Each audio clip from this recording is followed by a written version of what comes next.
Welcome to another episode of the MMA Lockcast. I am your host, Manpreet, aka MMA Lock of the Night, and your boy on social media at MMALOTN.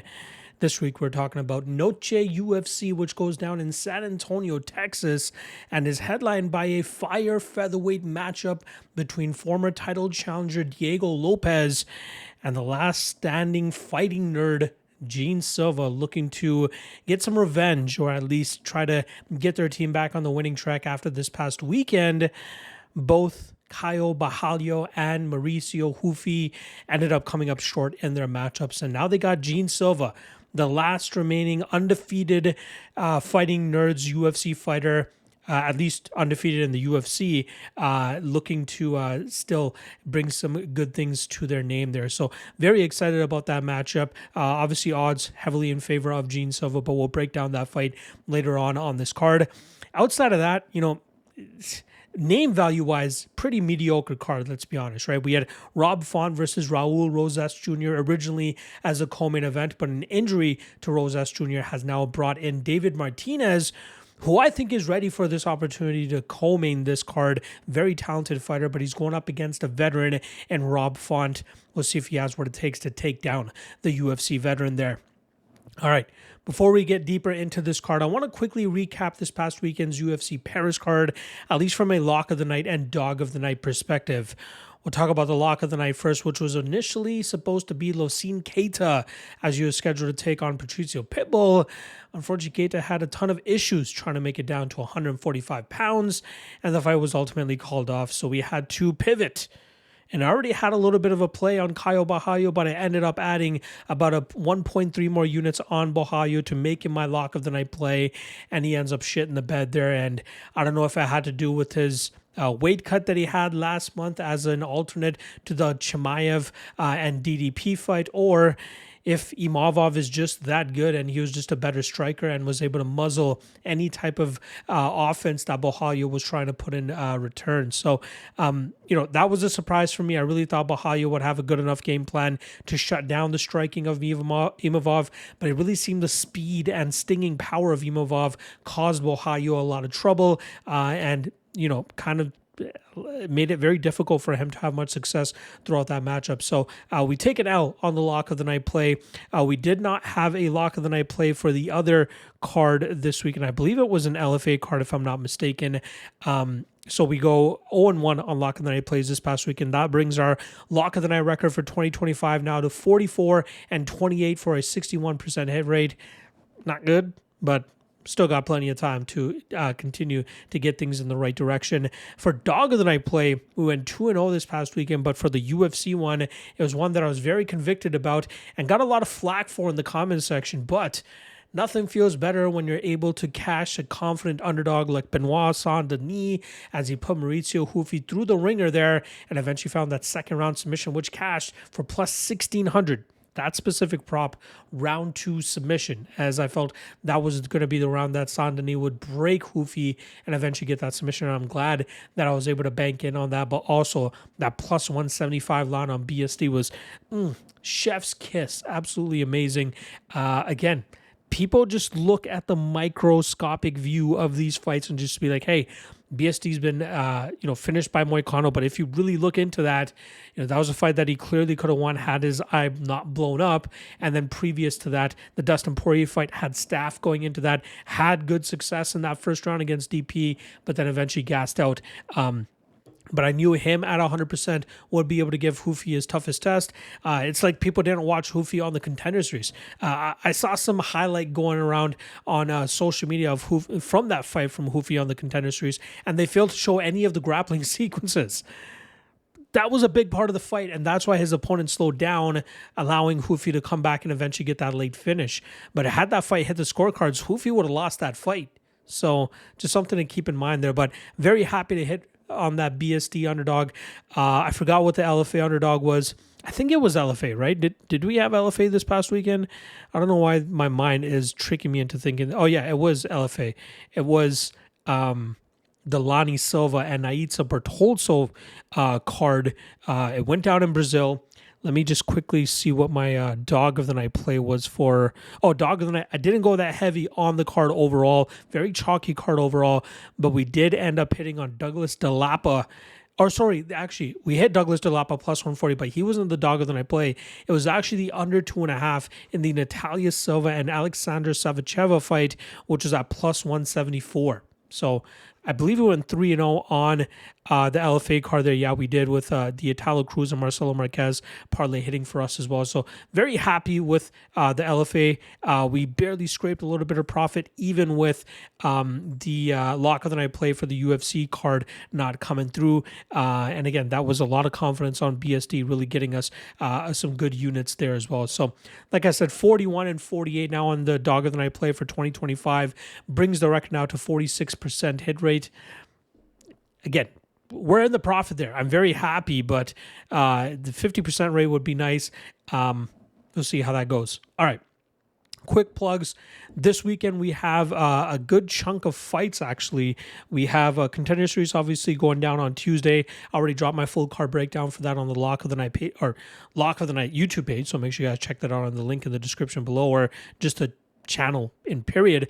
But we also have LFA 217 going down on Friday. We have Octagon 75 going down Saturday morning, as well as Cage Warriors 193 finally returning, going down Saturday morning. I'll have video breakdowns for LFA and Cage Warriors later on this week, so stay tuned for that. And then for Octagon, I'll strictly have it in written form on the Lock of the Night Patreon page. You can find the link for the description below in that.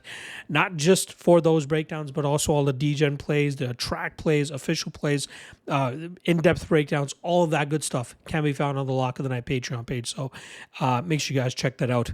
And lastly, if you haven't already, please hit that subscribe on the YouTube page. I have a goal of hitting 10,000 subscribers. Initially, it was by the ending of the year, but I'm trying to make a push to try to get it by the ending of the Contender Series season, which is, I believe, mid-October. So we're just around that I believe 9130 is where I'm at right now, 9,130 subscribers. So if you can hit that subscribe if you haven't already, that would mean a lot in terms of accomplishing a milestone that I have for myself in terms of this journey that I have. So please hit that subscribe if you haven't already. All right. Without further ado, I believe we got 13 or 14 fights to talk about for this UFC, or at least this Noche UFC card. A ton of Mexican pride throughout the card as well, but we actually kick off in the welterweight division as we talk about the Ultimate Fighter finale, which was supposed to go down last month but has been pushed due to an illness. I forgot which fighter it was that has now pushed it to this card. So we kick it off in the welterweight division, like I said, with Rodrigo Sezinando coming in at plus 200, going up against Daniil Donchenko, who comes in at minus 235. Now, starting off on the Sezinando side, who was riding a 4-fight winning streak as well as holding 2 Canadian MMA titles going into the Ultimate Fighter. Not a lot of people knew too much about him. Obviously, finished his last 4 fights, has a BJJ black belt, showcased a lot of power and strength in a lot of his fights, would really look to take opponents to the ground and grind them out from there. Does a good job in terms of getting the back of his opponents and either sinking in chokes or at least getting that control time. And it was really the control that he was able to get in both of his fights on the Ultimate Fighter. I don't know if I said Contender Series, but I meant to say the Ultimate Fighter.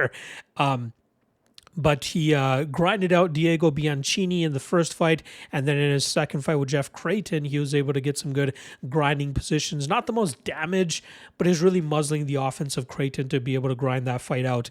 The lone loss that he has on his record, I believe, came back in 3 years ago against William Lemos in a fight where he had Sezinando had good success in that first round with the takedown and top control, but then in the second and third rounds it seems like his gas tank failed him and his opponent was the one who was grappling and grinding him out to win that fight on the scorecards.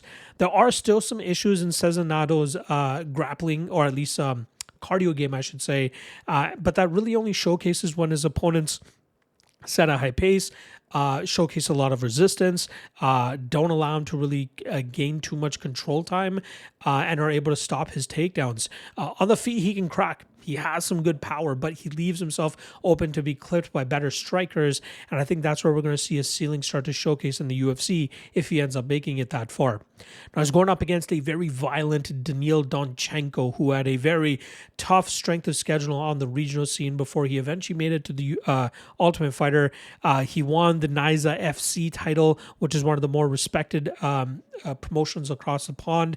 Was able to defend the title, even got a win over the guy that last handed him a defeat, and he actually ended up finishing him in the fourth round with a rear naked choke. But Donchenko's love and passion for mixed martial arts really started with Muay Thai, and you see that on full display when he really gets into his comfort zone and letting go with his combinations and his nasty elbows, who he has cut so many people with.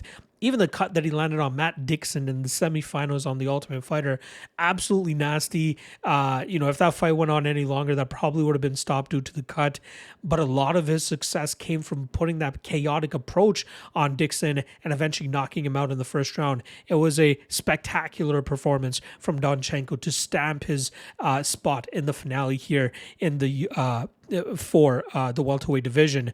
Now, how these guys match up, I'm kind of surprised that Donchenko was as big of a favorite as he is here. The grappling and control of Sezinando makes things a little bit sketchy for me. From what I've seen from Donchenko on the regional scene, his defensive grappling looks good enough, but who knows if Sezinando has that notch up on him where he might be able to get those takedowns and get some good control time. I'm going to lean with Donchenko being able to stop that style from Sezinando here. One thing I want to take into consideration, if you guys remember the flyweight tough finale, it was again with Joseph Morales and Alibi Idris, and that was a matchup where Idris was the big favorite, and I think a lot of it had to do with his violent finishes that he got on the show, whereas Morales kind of just squeaked by some of his opponents that he faced on there, or at least the second guy that he went up against. That's kind of what Sezinando is coming into, right? He is the Joseph Morales in this equation, coming in as the big underdog, and his grappling approach might be the perfect kryptonite to Donchenko's aggressive, violent nature. But I'm still going to go with Donchenko here. Not a whole lot of confidence. If this line starts to drop around that -150, -185 line, then maybe I'd consider Donchenko. But at the current line, I'm probably going to pass on him. But I think he ends up utilizing his Muay Thai to its fullest extent and finding that KO here against Rodrigo Cezinado and becomes the Ultimate Fighter welterweight season 33 champion. I think that's what it is. We'll go with Daniil Donchenko by knockout. All right, next up in the women's bantamweight division, we got Rendon coming in at +130, going up against Elise Pereira, who comes in at -150. Now, Rendon suffered her first pro defeat last time around against Daria Zelezniakova in a fight that was somewhat close, but I thought even though the artificial, or at least the optics favor Rendon with how busted up Zelezniakova was, I thought Zelezniakova was the one but doing better damage, at least in two of those rounds, to just outpoint Rendon. Not to mention Rendon was a little bit more driven on trying to implement a grind and implement a cage clinch and trying to slow Zelezniakova down that way. I thought if she stuck with her her jab, her, tepid pace striking approach, she might have fared a little bit better in that matchup. She's a big, or at least a strong fighter for this division. She's jacked, as you guys can obviously see. She has a BJJ brown belt. I believe she owns a gym down in Mexico with her husband, but has been training a lot at Valley Flow System up in Chicago, which is mainly known for Bilal Muhammad and Ignacio Bahamondes. That should make some good, strides for her in the progression of her game. But she's also 36 years old, and you see some of the, even though she looks athletic, she's not all that athletic inside the cage. And I think that's what kind of holds her back from actually getting the better of some of these opponents, specifically the Zelezniakova fight. I cashed a big underdog ticket on her with Tamiris Vidal, but Vidal, in my opinion, was a fighter that was just not good to begin with. And I was able to clip that underdog price on Rendon to actually get the dub there. She's been out of the cage now for a year and a half, looking to bounce back into the win column. She was actually scheduled to fight back in November, but was pulled out. Not any reason why I was able to actually track down. But now here she is a year and a half later looking to get back into the win column. Now, She's going up against Elise Pereira, who I believe was signed to the UFC late last year or early this year, but now makes her UFC debut, a highly anticipated debut, mainly because she's 5-0 and she's only 19 years old. But she's finished all but one of her opponents and showcases that she's very violent and very entertaining. She's long and lanky for this bantamweight division, standing at 5'10". I'm not sure what her reach is right now, but it looks pretty damn long. But it's clear when she goes out there, she has one thing on her mind. It's take her opponent's heads off. She's very good in terms of letting go with speed, letting go with punches and bunches, and really dictating the pace of a lot of fights. There are some times where she's unable to get her opponents out of there quickly, and then she kind of just treads that distance and waits for her opportunities to crash the pocket, let go with big strikes, and eventually find that knockout. Or, like the one time she went to a decision, over 5 rounds, she was able to still get the victory there. There was one fight on her record, I believe. I actually have it included in the last 5 here, which is ineligible, at least according to Tapology. And I have to agree with them. This was her 11-second knockout of any, and that was a fight where you see when the fight starts, Pereira puts her fist out there to try to get some daps and try to get, just the glove touch out of the way. But her opponent wanted none of that. She wanted none of the fight. She looked petrified of the thought of this fight even starting. She didn't even want to touch gloves with Pereira. And then it just took a few seconds for Pereira to realize that, let her punches go, quickly get the takedown and land a few more punches. Whoever was that... was coaching any that night should be thrown in jail. There's no reason that fight should have been sanctioned. There's no reason she should have taken that fight to begin with. Absolutely horrible. And there's been a few fights on Pereira's record where you're like, oh, she's completely outmatching these fighters. But her last couple of fights against Lacerda and Santos, she dealt with a little bit of resistance there, and she was still able to get the job done. She looks like she has good potential. She, like I said, she throws with a lot of heat. Her grappling looks to be improving with every single fight. And given the right path in the UFC, she should be able to make it to a pretty high level. And I think they did a good job with her in terms of matching her up for her first fight here against Monse Rendon, as I think this is a very winnable fight. I think Pereira has the speed advantage. She has the power advantage. I think she'll be able to dictate the pace here. I think Rendon, the only thing that kind of concerns me is maybe the woman strength of Rendon, right? Like the fact she will likely be stronger than Pereira here. Maybe she gets her in the clinch, pushes her up against the cage, maybe drags her to the ground, gets her BJJ brown belt going. But if she can't, I think she's kind of fucked on the feet, let's be honest. I think Pereira probably just puts it on Rendon, lands those big shots, and I think it eventually comes through with a knockout here for the youngsters. So usually I'm skeptical about women that had some, or women's MMA period, but also women that have had some easy fights on the regional scene. But the tools are there for Pereira. I think she has the tools to really get it done. And like I said, I think the UFC did a great job in terms of matching her up against Rendon here. And I think we see Pereira pass this test with flying colors. So I'm going to go Pereira and Pereira by knockout. All right, next up to the men's flyweight division, we got Alessandro Costa coming in at minus 450, going up against Alden Coria, who comes in at plus 350. Now, starting off on the Costa side of things, he's looking to build upon a May 2024 victory over Kevin Borjas in a fight where he pretty much, it was competitive for about 3 to 4 minutes, but after that, he was really able to put it together, hurt Borjas near the ending of that first round, and then he did not let up in that second round, started to attack the calf of Borjas, debilitated Borjas there, and then eventually got the fight into the grappling room, and that's where he showed off his BJJ black belt by getting the back of Borjas and eventually raining down big shots that the referee was forced to stop the fight. It was a great performance from Costa, who is now 2-2 in the UFC after 4 fights. He, I believe, made a short notice UFC debut against Amir Albazi, where he ended up getting knocked out, but he bounced back with a win over Jimmy Flick. Almost had some good success against Steve Erceg, but Erceg's sharper striking ended up getting the job done that night. And now, like I said, Costa's been out of the cage since, I believe, May of 2024, and it's going to be good to finally see him get back in the cage here and try to build upon that momentum. Although he is a BJJ black belt, he often looks to utilize his striking. He loves the calf kick. He loves to really just take the center of the cage and let go with big, powerful strikes. And I think he'll be tested here in against a guy here in Alden Coria, who makes his UFC debut on somewhat short notice after Costa's original opponent was forced to pull out. But Coria, very solid striker, very technical striker, very slick striker, especially with the combinations that this guy puts together. I first came across him about 2 years ago when he competed for the LFA. He was able to get 2 straight knockouts, I believe it was. Sorry, you got a decision and then a knockout victory against 2 grapplers. You went 5-2 with LFA before moving over to Fury FC, where he ended up putting together a 5-1 record. Although he should have, I guess, 6-1 record in Fury FC. He had his fight against Paris Moran at Fury FC 100 overturned because he tested positive for marijuana. And we know Texas kind of behind in terms of the drug testing there. So very unfortunate that he does not have that on his record. But he was the Fury FC flyweight champion for a little bit. But he eventually gets his call into the UFC after a quick knockout of a fight earlier this year. Like I said, slick striking. His defensive grappling is improving at a steady rate. That's where opponents in the past have often gotten the better of him.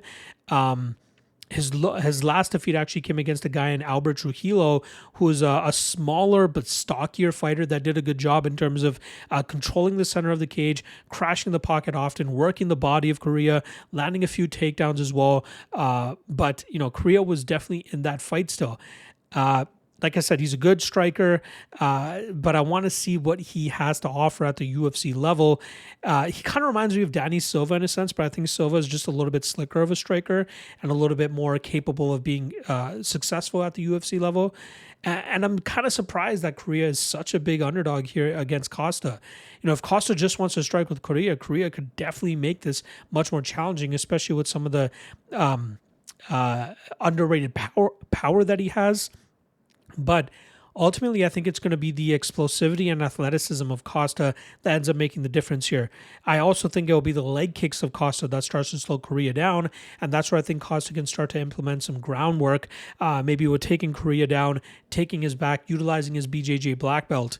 So I'm going to lean Costa. I'm not so hot on that minus 450. I don't want to overlook Coria's striking prowess here because he is a talented striker. Don't get me wrong. But Costa seems a little bit more ready for this opportunity, seems a little bit more capable of mixing the martial arts, and that will likely keep Coria on the defensive for most of this matchup. So my official prediction is going to be Costa and Costa by decision. But minus 450, a little bit wide. All right, next up, in the middleweight division, we got Zachary Reese coming in at minus 230, going up against Cedricus Dumas, who comes in at plus 190. Now, start off on the Reese side of things. Sue, for the second time in his pro career, hit the scorecards last time as he went up against Duško Todorovic, and he was able to survive the early grappling onslaught of Todorovic in round 1 and then outstrike him and outdamage him in the second and third rounds. Even with him still giving up takedowns in those rounds, he was able to land more damage and more effective shots, which is what the judges ended up scoring and giving him the decision for that reason. Prior to that, Reese ended up coming up short in a short notice spot against Azamat Bakoyev. That was Bakoyev's short notice UFC debut and a complete different matchup for what Reese was originally scheduled to go up against that night. And then Reese ended up getting TKO'd from the guard position, showing how much power Bakoyev actually has. The other fight that Reese went to the scorecards in was against Jose Medina, who fights later on this card. We know Medina's ultra durability style. He can take an absolute shit kicking, and unless you're a Tiba Gautier, you're not going to put him away. And Reese, found that out, but luckily still had enough gas in the tank to go the full 3 rounds and sweep Medina on the scorecard there. And I think that was a bit of a wake-up call for Reese.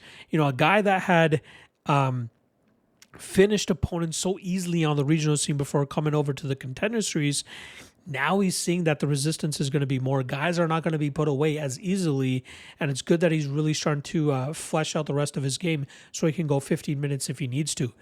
I think primarily he's a Muay Thai specialist, loves to throw his elbows, loves to throw kicks, a lot of power, a lot of speed on his shots, especially earlier on in fights. And even off his back, he's pretty good with his jiu-jitsu, throwing up submissions, disrupting his opponent's balance, creating scrambles, getting back to his feet. So all of that very, very impressive from the 31-year-old. Now he's going up against Cedric Dumas, who, a lot of people believe this guy does not deserve to be in the UFC anymore. Not just because of, the 1-2 run that he's on right now, but all the out of cage issues that he's had, numerous fight cancellations, a lot of trouble with the law. Heck, even I believe one of the last fights that he had scheduled, he couldn't make it to the fight because he still had an ankle bracelet on, or an ankle monitor. Like, at the UFC level, that is absolutely crazy. That's why I think, like, if a guy like Losine Keita gets cut for the first time ever missing weight in his career, yet you're giving guys like Cedric Dumas leeway, it makes no sense. Let's talk about Dumas, though, who defeated Matic Peñas on the Contender Series back in 2022 to earn his contract to the UFC. I believe if that fight was run back, Peñas would absolutely demolish him. He's 1-2 in his last 3 fights. Both of those losses coming by first round knockout. The first under Sultan Ruziboev, which there was some controversy there, especially with the potential eye poke that Dumas was trying to get some grace from the referee from, but it did not happen, and Ruziboev smelled blood, jumped all over him. Then he was able to bounce back with some decent control against Tuliulian. It seemed like he was trying to gas out in that third round, but luckily held on long enough to eventually see the scorecards to win those first 2 rounds. And then last time around, getting knocked out by the Fighting Nerds Michal Oleksiejczuk, as Oleksiejczuk was clearly just a better striker that night. Dumas can, distance strike, kick from distance. He can mix it up in the clinch a little bit, get his grappling going. But as we saw in the Tuliulian fight, if he starts to face some resistance in the grappling realm, he definitely starts to slow down later on in matchups, and that causes him issues to be effective in deeper water. Now, in this matchup against Reese, I am a little bit surprised that the odds are as wide as they are.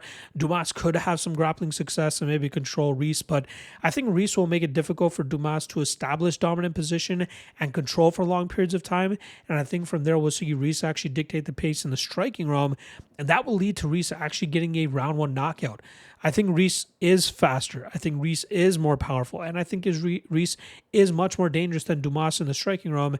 And I think we'll see those early finishing ways of Reese come to fruition once again as he comes through with another round 1 knockout. If it's at a good enough number, I'd rather take that than the chalk on Reese. Because if this does sneak into the second round, maybe that means Dumas is having success, and that round 1 knockout probably didn't end up mattering anyway. But yeah, I'd be a little bit skeptical in terms of taking that chalk on Reese in this fight, but I still pick him to win, and I think he's going to win by round 1 knockout. All right. Next up in the flyweight division, we got Jesus Aguilar coming in at plus 175, going up against Luis Gurule, who comes in at minus 205. Now, starting off on the Aguilar side of things, had a very grueling grappling matchup last time around against Rafael Estevam, and that was a fight where Estevam clearly won the first 2 rounds with his control and muzzling the aggressive nature of Aguilar. But in that third round, Aguilar had some success, hurt Estevam, was able to jump in on a tight guillotine that Estevam ended up surviving, and it was just too little too late for Aguilar to get back onto the winning side there to try to get his hand raised in that fight. That snapped a 3-fight winning streak that he actually had in the UFC. If you guys remember, he lost his UFC debut by getting submitted by Tetsuro Taira. Can't really bang on him for that too much. Got that nasty knockout over Shannon Ross. Then had that controversial decision win against Matias Mendonça. And then eventually got the patented guillotine against Steve Nicol to eventually get the victory there. That is, those are the 2 biggest threats in Aguilar's game. His big knockout power, the way that he blitzes the pocket with big winging hooks and the power that he brings to the table there, he can knock out almost anybody with that power if he connects cleanly enough. And then the other one is his guillotine. 5 of his 11 wins have come by guillotine, including the last win that he has inside the octagon. Still a guy that I think is kind of tied to those win conditions. Outside of that, I think he's going to struggle against guys that can put together a better body of work. And he's going to have to face that here against a guy in Luis Gurule, who let me down big time last time around.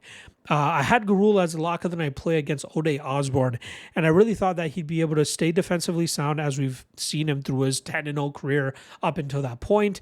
Rolling with shots, good footwork, good range management, good volume, constant pressure, constant footwork, constant forward pressure as well, which often caused a lot of opponents to slow down and really start to let him dictate the pace. But then he got a little bit lazy with a leg kick against Osborne, and he paid for it with a counter as he got dropped and eventually pounded out there. I think that's a big wake-up call for Gurule, who's still, in his prime, still a guy capable of getting into the rankings in the flyweight division, and a guy that has a very frustrating and difficult style to deal with. He jumped on a lot of people's radars when he went up against Nick Piccinini in a short notice spot on the Contender Series, and, he stuffed most of the takedowns, got out of bad positions from the high-level wrestler, and eventually really start to work him down and just edge out that decision that night. Technically speaking, there are some things he could really tighten up, but it's really his pace, pressure, output, volume, and before the Osborne knockout, his durability. He was able to roll with shots. His striking defense was really good, but I think that Osborne fight was a big wake-up call for him. Now, that knockout obviously gives me some hesitancy here against Jesus Aguilar, who obviously has some big power of his own. He might be able to club and sub Gurule here. He might be able to just club and just completely put him out that way. But I think we're going to see improved awareness from Gurule here. I think he'll keep that high pace against Aguilar, counter Aguilar whenever Aguilar tries to cross the pocket recklessly. I think Gurule will stop the takedowns as well. He might even be able to get to his own takedowns and get some good control time from that top position. This is a winnable fight for Gurule, but a little bit skeptical in terms of taking the minus 205 on him. I think if Gurule wins, it probably comes on the scorecard. I don't think he has that finishing style to put a guy like Aguilar away. The over 2.5 currently sits at minus 140, which is, in my opinion, obviously a better line than the Lewis Gurule money line. Because if Aguilar wins, it probably comes inside the distance. So if we end up taking the chalk on Gurule and he loses, we lose on minus 205. Whereas if we take the minus 140, we're potentially getting a better line to cash, but still have to rip up that ticket if Aguilar ends up getting the knockout or the finish. What I might lean in on is the Gurule by decision prop if it ends up looking good. If it's not too far off from the minus 140 on the over 2.5, I'd rather lean on the minus 140 over. But I like Gurule here. I think he sets his pace. I think he stays safe enough. I think he edges out Aguilar and wins his fight on the scorecards. I'm going to go Gurule and Gurule by decision. All right, next up, in the women's strawweight division, we have recent title challenger Tatiana Suarez coming in at minus 425, going up against Amanda Lemos, who comes in at plus 355. Now, starting off on the Suarez side of things, last time she finally got her opportunity to challenge for a title, she even closed as a slight favorite against the reigning champion Weili Zhang. Unfortunately for her, it was not meant to be after that first round. She was able to get the takedown early. She was able to get some good control time. But after that, Zhang had her timing down and was able to stuff the next 15 takedown attempts that were coming her way. And that led to Zhang really touching up Suarez, even having some good control time of her own and top position. And yeah, obviously Zhang's striking damage overall game was just too much for Suarez to overcome that night. Suarez only landed a total of 12 significant strikes over the 25 minutes of that fight. She also got 6 minutes of control as well. But Zhang completely showcased that there was a different level to that. There's Zhang, in the strawweight division, there's Zhang Weili, there's Tatiana Suarez, and then I believe there's the rest of the division. And I think Suarez will remind people about that this weekend. And I think that's why she's also a very big favorite in this matchup. I think the best thing to happen is the fact that Zhang is actually going up to 125 pounds, vacating her 115-pound title so that she can take on Valentina Shevchenko in a super fight.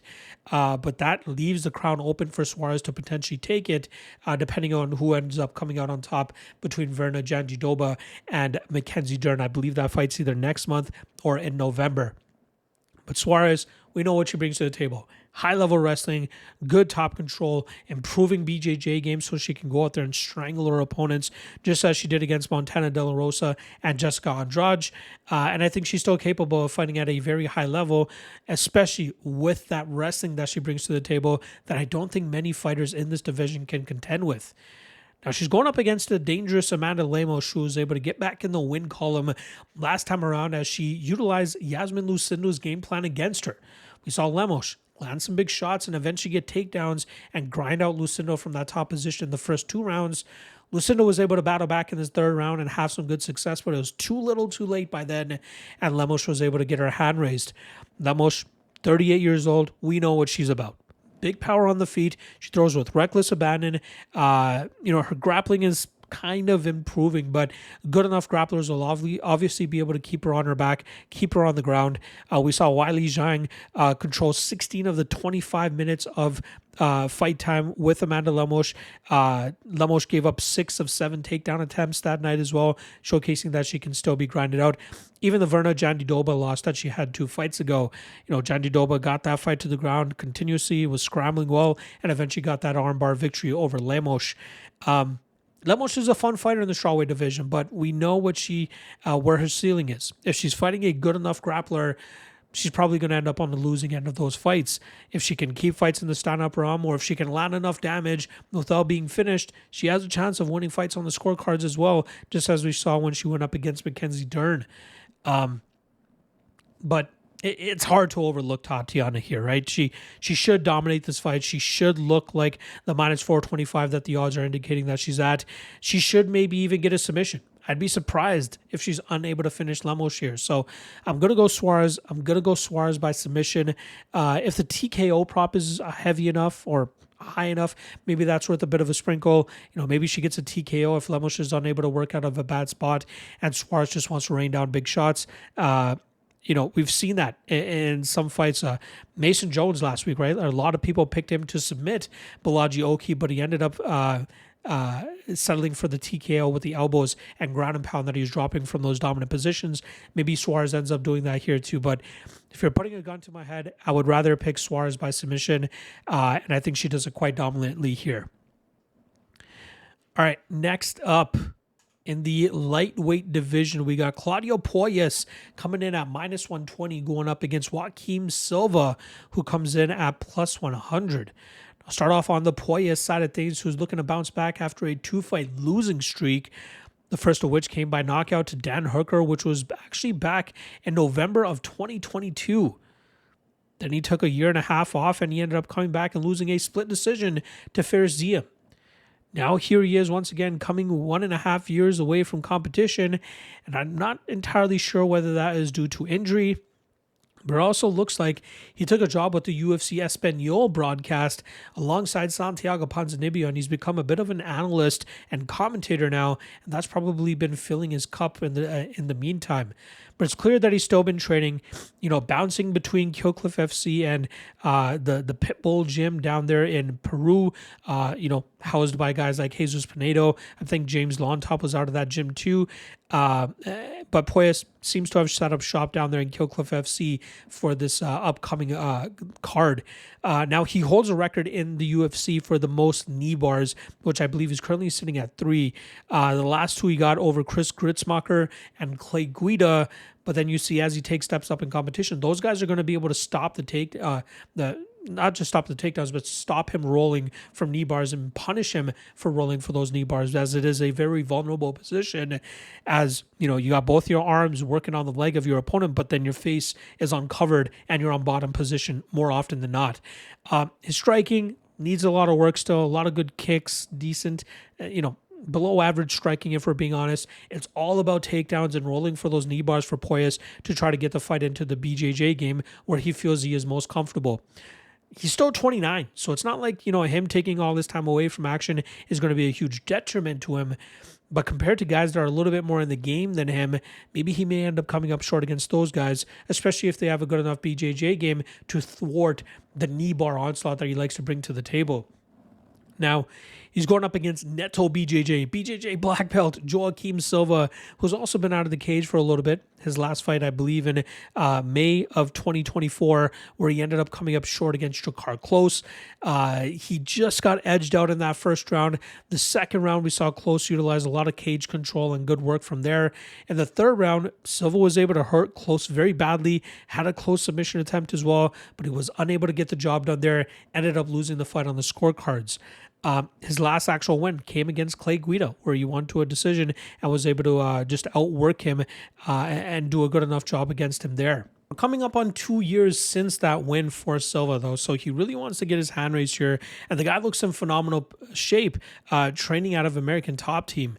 This is a guy, very solid striker, good power, good aggression, likes to dictate the pace, likes to control the pace. He has a good submission game, as we obviously know as well. He almost finished Arman Tsarukyan in the second round of their fight, but ended up getting finished in the third round there. He's a guy that's still capable of some solid performances in the UFC. I know he's 36 years old, but he's in great shape. The reason he was out for as long as he was due to a left hand injury, I believe it was. He had to have surgery and go through rehab for that, and now here he is. Getting back in the cage and looking to really let go with his power. I'm kind of surprised that Puelles is the slight favorite here. I think Silva, a guy that's never been submitted in his pro career, should be able to thwart that part of Puelles' game. And then I think Silva is just more dangerous in the striking realm. I expect him to start walking down Puelles, landing his big shots, and I think he eventually puts Puelles away with a barrage of strikes. There is a little bit of concern for the durability of Silva, as more often than not in the UFC, people have been able to knock him out. But I don't think there is much of a knockout threat from the Puelles side unless he lands some sort of a Hail Mary shot or a counter shot if Silva gets a little bit too carried away with some of his reckless entries. I'm going to go Silva here. I like the plus 100 line. I think Silva should honestly be up about minus 140, minus 150. Again, a lot of that comes from his BJJ defense, which I think will thwart Puelles and force Puelles to slow down, start breaking like he did against Dan Hooker, and I think that will eventually lead to a finish for Joaquim Silva. So give me Silva and Silva by knockout. All right. In the middleweight division now, I believe this is the prelim headliner. We got Jose Medina coming in at plus 250 going up against Duško Todorovic, who comes in at minus 300. Now, Medina, 3-fight losing streak. And that includes his Contender Series fight where he got swept on the scorecards. But for some reason, Dana still enjoyed what he saw. So he gave him a fucking contract in the UFC, which is absolutely crazy. But he is now 0-7 on rounds scored. Or even rounds, period, right? He went 0-3 against Gadzhiev. He went 0-3 against Zach Reese, who had never been to the second round in his career, but was still able to go out there and outwork Medina over 3 rounds. And then he got knocked out in the first round against Atiba Gauthier last time. Medina is just a scrapper, right? A guy that can take a crazy amount of damage, but his technical skills are not there. The guy just likes to fight, but he can't fight at the UFC level, and I think it's clear. I know he's joined Killcliff FC for this training camp, but I don't know how much a training camp can really help a fighter. I think this will be a clear indication of that. He's not going to be able to contend with some of these guys that are just technically way superior than him. And he's facing exactly that here against Duško Todorovic. So just quickly putting a bow here on Medina, he's a slugger. Good durability, doesn't really give up on himself. When he's getting grinded out on the mat, he does a good job in terms of not getting submitted and not getting put away. But as he continues to fight some of this UFC level competition, I think we'll see those finishes start to come more and more, just like we did in his last fight against Atiba Gauthier. So now moving over to Duško Todorovic, who is relatively fumbled his UFC career thus far. He came into the UFC with a 9-0 record, and I know a lot of people were expecting big things from him, but he's gone 3-6 with the promotion while now riding a 3-fight losing streak. 2 of those 3 losses have come by KO, although his Christian Leroy Duncan fight was due to a knee injury. Then he came back and ended up getting finished by Mansour Abdul Malik. And then last time around, he showcased a solid grappling approach early against Zachary Reese, but was unable to keep up that effectiveness in rounds 2 and 3, allowing Reese to outdamage him and end up handing Todorovic a decision loss. The majority of losses for Todorovic in the UFC have come by knockout. So obviously his durability is always going to be a concern. And I think that's why we're seeing him start to lean on some of his grappling, which he already had up his sleeve. But, starting to rely on it a little bit more now so he can take opponents to the ground, try to preserve his chin and durability a little bit longer, but also showcase some of his underrated grappling game and submission game. And I think that's going to come into play for him here against Jose Medina. I wouldn't trust Todorovic at minus 300 here, knowing the uber durability of Medina, knowing how hittable Todorovic is, and knowing how susceptible his chin is to being knocked out. It wouldn't surprise me at all if Medina is able to land some crazy shot to put Todorovic away. But skill for skill, if we're taking the durability issue out of it, sure, Todorovic deserves to be minus 300 here. He should run over Medina. He should be able to out-grapple him. He should be able to submit him. But I don't want to trust him at minus 300. I'd maybe look at the submission prop, which I believe is currently sitting around plus 500. Maybe I'd take a little bit of a shot on that for Todorovic. But outside of that, I'd pass. This is just a shit show of a fight. But I think Todorovic gets the job done and gets his hand raised by submission.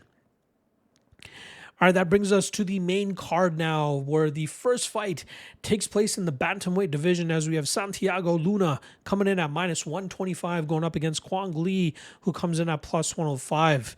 Now, Luna gets this short notice opportunity after starting his pro career 6-0. Luckily for him, David Martinez gets the call up to the co-main event to take on Rob Font, leaving Kwang Lee without an opponent, thus his signing and eventual UFC debut here. This guy is special. I saw his nickname Border Boy and I was like, who the fuck is this guy? I mean, I'd never heard of him up until this point. And once I researched him, I'm like, holy shit, this kid is good. He has a wrestling background. He utilizes it very effectively inside the cage. He chain wrestles well. He scrambles well. You never see him in a losing position. And his striking has come together very effectively and in great order. I believe he used to train, I believe it was Entram. I don't remember where. He was training in Mexico for a bit, and then he's moved over to California, where he's training alongside Marlon Vera, training at Pearlo Boxing Academy. Jason Pearlo, obviously a very good striking coach, I should say. And I think Luna has picked up a lot from him, hence why he's going out there and knocking out some of these guys stiff. He has a good submission game, good striking game. This kid has it all, and he's 21 years old. Now it's all about building that solid experience so that he can start taking that skill into the rankings and really carving out a spot for himself. And I like, even though he's coming in on short notice here, I know he was ready for this opportunity when it presented himself. He was already training, but the level of opposition that he's getting here is a spot for him to potentially show off that he is as good as a lot of people expect him to be, and the reason why he's the favorite here. Now, he's going up against Kwang Lee, who picked up his first UFC victory by submitting Gaston Bolaños earlier this year.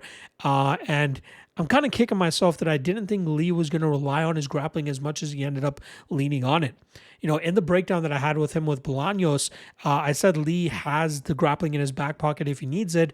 I just didn't expect it to be the primary path to victory for him, and he made it known right off the bat. Now, I predicted Bolaños to win, but I didn't bet him, obviously, because I knew there were some holes in Bolaños' game, and Lee made full, exposing of it. He took him to the ground immediately in the first round, got him back to the ground in the second round, and eventually found that submission, putting Bolaños out cold. And I'm sure that was a very relieving victory for Lee, who had gone 0-2 in the UFC up until that point. The first loss, you can give him some slack for, considering it was a short notice spot against Chris Gutierrez. He won the second round, I believe, on all the judges' scorecards, but was unable to follow up that momentum in the third round, ended up losing that fight on the scorecards. Then he went up against Long Xiao, who had way more experience than him and was a much nastier and more aggressive striker, and he was able to really walk down Kwang Lee and eventually finish him in the third round of that fight. But Lee showcased that he's not just a flashy striker with some deceiving power, but also a guy that can get into the grappling realm and have some success. Unfortunately for him, I think he's really up against it here against Luna. Now, Lee, can he out-wrestle Luna? Probably not. Can he outstrike Luna? His unorthodox and flashy striking style might be able to catch Luna off guard here, but I think Luna will be prepared for it. I think we'll see Luna get to his wrestling. I think we'll see him apply his power punching approach, and I think he really puts it on Lee here and stretches this to the scorecards where it seems like Lee is the one landing more damage and getting more effective control over the course of 15 minutes. I love this minus 125 line on the UFC newcomer. This kid is the goods. Unless Lee catches him with some crazy shot, I expect Luna to be in control of this matchup for the most part, landing more effective damage, and then winning this fight on the scorecards. Give me Luna by decision. All right, next up, we are moving over to the lightweight division. We have Alexander Hernandez coming in at minus 125, going up against Diego Ferreira, who comes in at plus 105. Starting off on the Hernandez side of things, he pulled off a big upset last time around against Chase Hooper, knocking Hooper out in the first round with about 2 seconds left. Now, Hernandez did not look like the big underdog that he was throughout that fight, as he was able to stifle Hooper's grappling and just put it on him with power and explosivity in the striking realm, eventually leading to that late first round knockout that he was able to get. Now, that's 3 straight wins for Hernandez, which is crazy considering through the 16 fights that he has with the promotion, this is the first time he's put together 3 straight victories.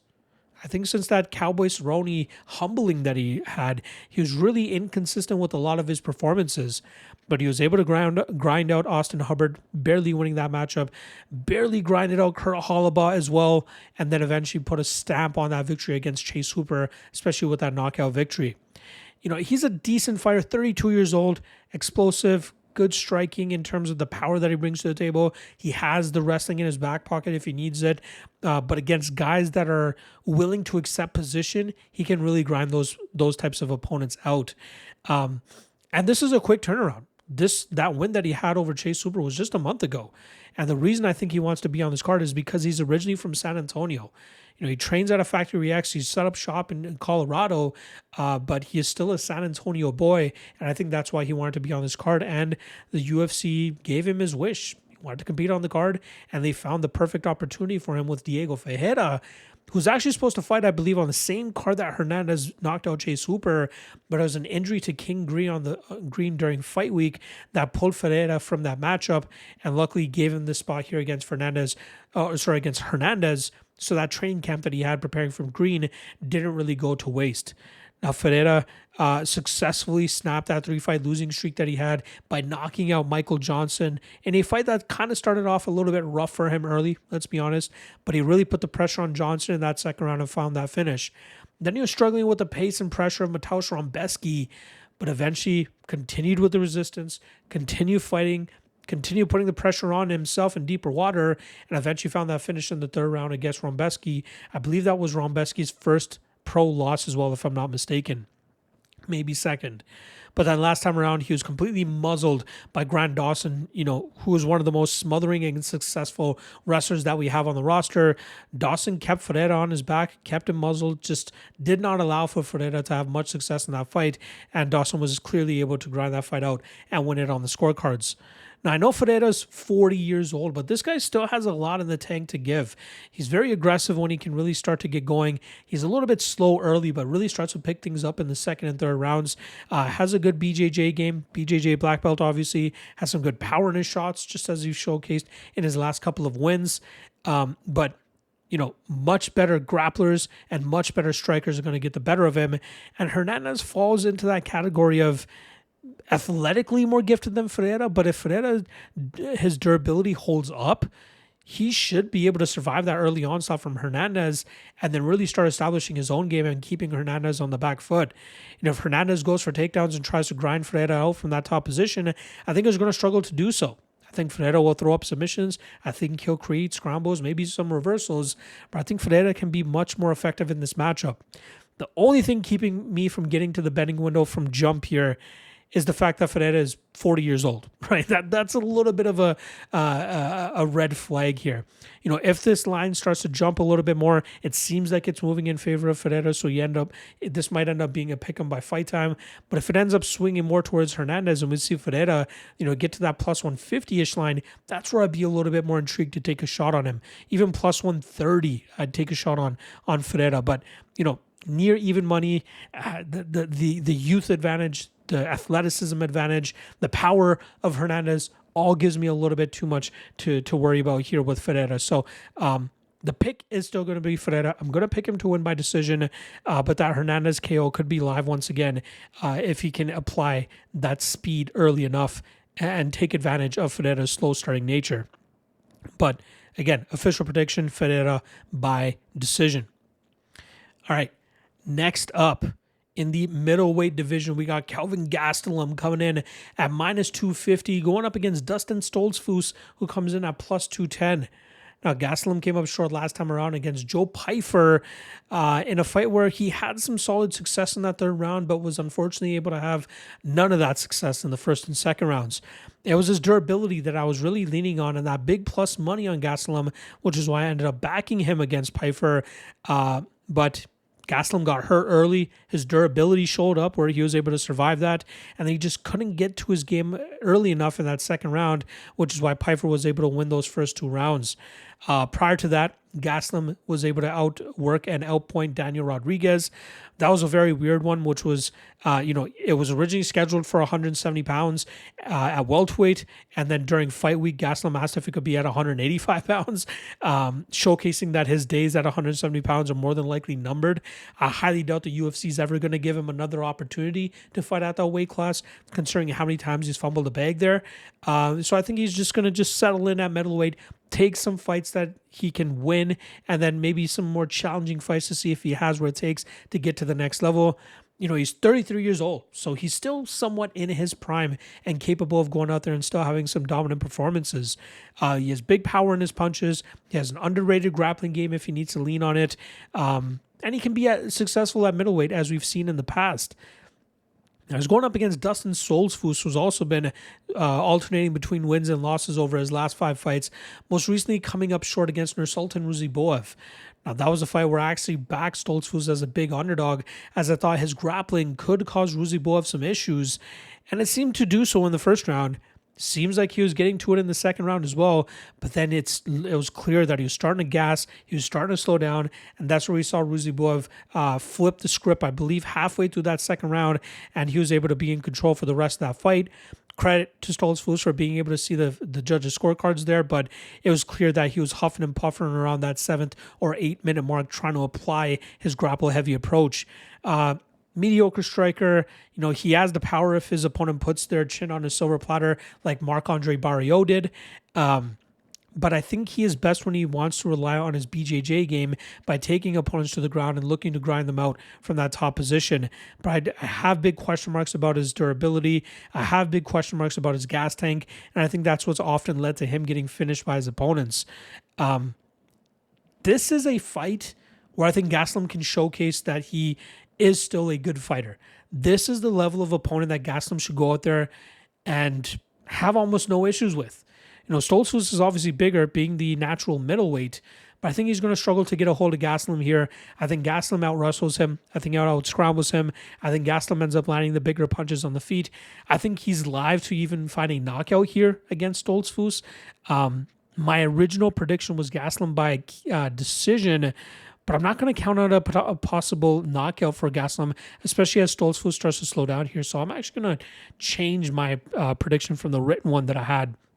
I had Gastelum by decision, but I think as he wears Stoltzfus down, continues to walk him down, landing his big power, stifling the grappling game of Stoltzfus, I think that will lead to Gastelum finding that knockout and getting Stoltzfus out of there pretty easily. So I like Gastelum a good bit here. I know he's been very inconsistent, but this is a matchup he should win, and he will win, in my opinion. So I'm going to go Gastelum and Gastelum by knockout. All right, lightweights in action up next. I'm going pretty long. I don't know which matchups I spent too long on maybe, but we're almost at the 1 hour mark for this podcast. Kind of surprised that I'm actually going this long. Hopefully you guys are bearing with me as well. All right, next up, lightweights. Rafa Garcia coming in at plus 185, going up against Jared Flash Gordon, who comes in at minus 220. Now, let's start off on the Rafa Garcia side of things, who picked up a big win over Vince Pichel last time around, winning that fight by decision, showcasing a better all-around game. He utilized a good combination of pressure, grappling, striking, and really just thwarted old man Pichel, who really didn't have much of an answer in return for Garcia. Prior to that, we saw Dawson in his most aggressive form that we've ever seen him really put a beating on Rafa Garcia, taking him to the ground, smashing him from that top position, and eventually getting a second round TKO. Garcia is a guy that's a jack of all trades kind of fighter. He can strike when he needs to. He can grapple when he needs to. He can mix the martial arts when he needs to. But when he's fighting a guy that's either more complete as a fighter or a guy that's way more attuned in a certain aspect of mixed martial arts, that's where we see him start to come up short. You know, he had a gutsy performance against Mahashate, was able to beat him. And then in his last two matchups, his last two wins, he was able to defeat aging guys in Clay Guida and Vince Pichel. He's a middling guy in the lightweight division. I think he'll always kind of fluctuate between wins and losses, but stay on the roster long enough that he'll probably be with the UFC until the end of his career, if I'm being honest. Like, he's that good. Like, he's not going to become a ranked lightweight, but he'll always be just outside of that and kind of playing gatekeeper to the lightweight rankings there. Now, Jared Gordon, 37 years old, coming off of a nasty knockout victory over Thiago Moises from earlier this year. He's a guy that's, underachieved throughout his UFC career, for being honest. He's much better than some of the losses that we've seen on his record. There's a big case that he should have won the Nasrat Haqparast fight, which he lost by split decision. The Paddy Pimblett fight, that was one that he more than likely should have won. I thought a lot of people agreed that he grinded out at least two of those rounds that night, but he ends up coming up on the short end of the stick. So, like, if he got those wins, you're talking about 4-0 over his last 5 fights. So obviously that no contest with King Green in there. So he's still a very capable fighter. It's just been his lack of athleticism at times that's gotten him in trouble. He's a little bit plodding at times, but he clearly has underrated power in his striking, as we've seen in his knockout wins over Mark Madsen and Thiago Moises. He's a BJJ black belt. He has good grappling. He has good wrestling. He can control opponents for a good amount of time. Usually utilizes a good pressure game by keeping that forward movement on his opponents. He usually weaponizes his cardio as well, which usually looks pretty good in deep water. It's just been his durability at times that's kind of been sketchy, but it's been a while since he's actually been knocked out. So, and even in this matchup, I don't think it's a big worry, especially considering the lack of finishing power from Rafa Garcia. I was a little bit surprised that Gordon was all the way up at this price tag, but I think this is still a very winnable matchup for him. I think he's going to put the pressure on Garcia. I think he mixes in his wrestling well enough to really get that control time. And I think he outworks Garcia here. Garcia can be competitive with some of his striking advantages. I think he's a little bit more technical in the striking realm, but I think he's going to struggle in terms of getting off on solid damage here against Gordon. So look for Gordon to control and dictate the pace of this matchup. I think he really puts it on Garcia, and I think he grinds this fight out and ends up winning it on the scorecards. I'm going to wait this line out. I've seen a couple people on Garcia, so I think we might end up getting a better line on Gordon later on in fight week. So I'm going to hold out before I end up pulling the trigger there. But I like Gordon, and like I said, I think he ends up winning this fight on the scorecards. All right. Co-main event now takes place in the bantamweight division as we have Rob Font coming in at minus 140, going up against David Martinez, who comes in at plus 120. Now, when I researched this fight, I believe it was either Thursday or Friday of last week, we had the odds at minus 210 for Rob Font and plus 180 for David Martinez. So a lot of love coming in on the underdog. But let's talk about the favorite first, in Rob Font, who's coming off of a 2-fight winning streak. First pulling off the upset against Kyler Phillips, where he was able to edge him out. I believe he got grinded out in that first round, and then in the second and third rounds, he utilized his cardio advantage to outstrike and outwork Phillips to win that fight on the scorecards. And then the Gene Matsumoto fight.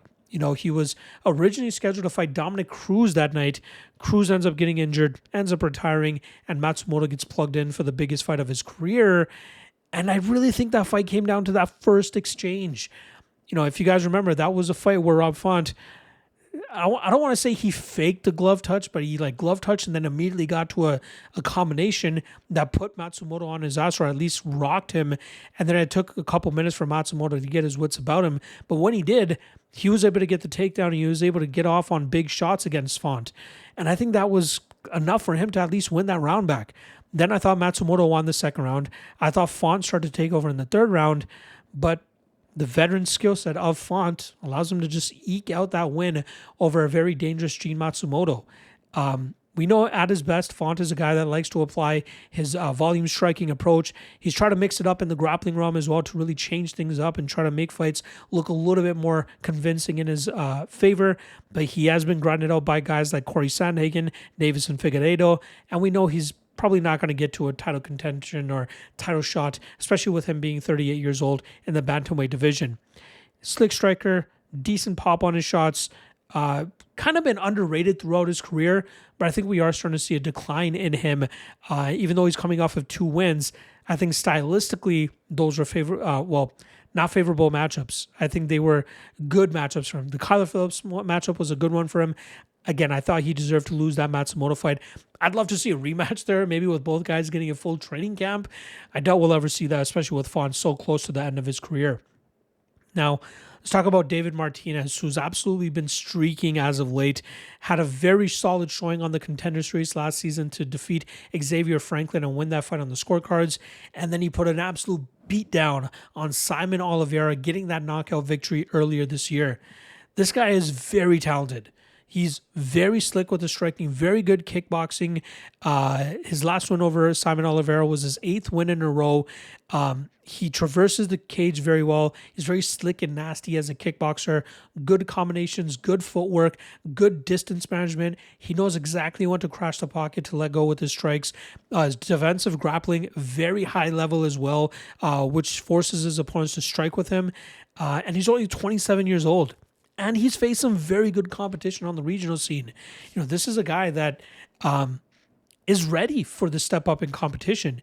If this was Rob Font in his prime, 34, 33-year-old Rob Font, maybe I've had a little bit different of a take on this fight. But 38-year-old Rob Font against a guy that's firmly in his prime and only getting better, I think this is a very winnable fight for David Martinez, and one that he may even be able to find the knockout in. I think Martinez might get behind on the numbers here unless Font chooses to take a grapple-heavy approach, which I don't think he'll be successful in. I think we'll see Martinez pick apart Font from distance. I think we'll see him land better counter shots. We'll see him land more or heavier significant strikes that are more eye-catching for the judges.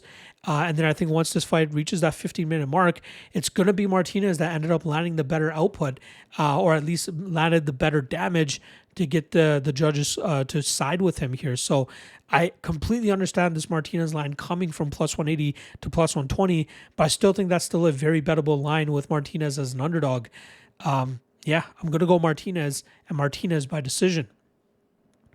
All right, that brings us to our featherweight headliner here, as we have former title challenger, or at least recent title challenger, Diego Lopes, coming in at plus 220, going up against Gene Silva, coming in at minus 260. Now, start off on Diego Lopes, who finally got that winning streak coming to an end as he took on Alexander Volkanovski for a title earlier this year. And I think we finally got to see that Lopes, as dangerous as he is not as good as a lot of people were making him out to be. He's a BJJ black belt. The success that he had with the striking earlier on in his UFC career was being kind of over-exaggerated and overblown.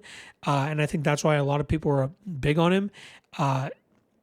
He almost lost his fight against Dan Ige, who took that fight on like hours notice. If you guys remember, he stepped in the day of the fight, if I remember correctly. But if he can't get that early finish, things really start to fall off for him.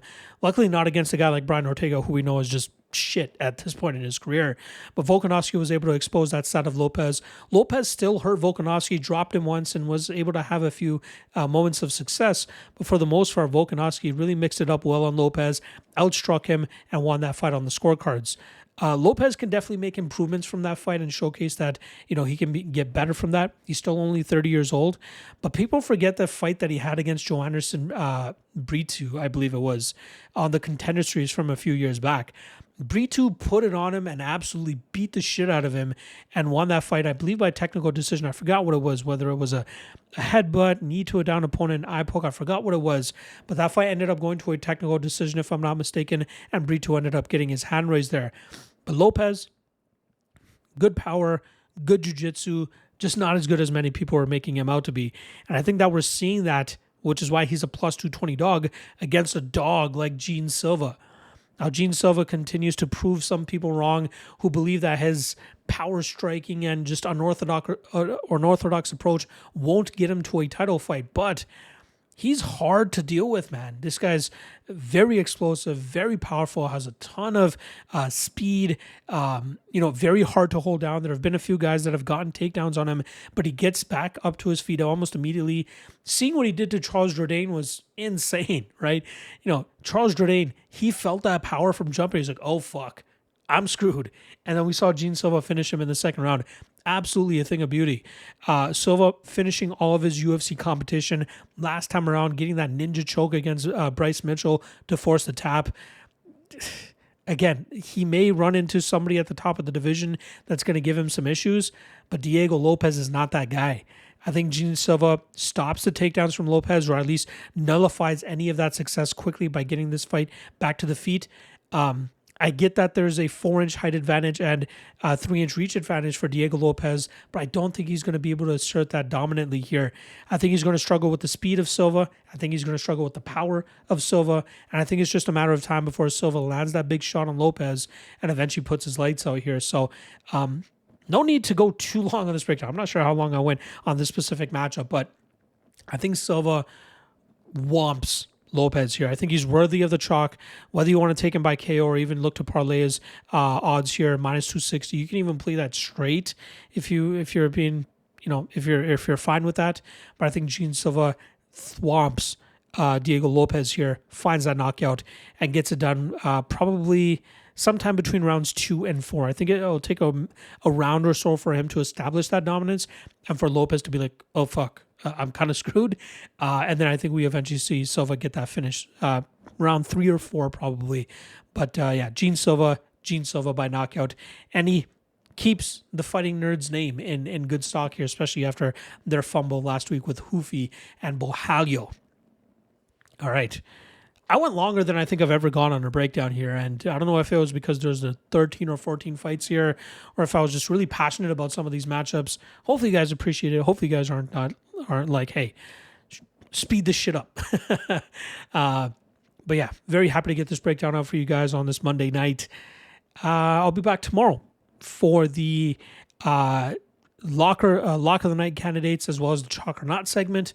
I'll also have my final plays for the Contender Series posted on the Lock of the Night Patreon page. So if you guys want to check that out, check the link in the description below. Otherwise, I'll see you guys tomorrow. Peace.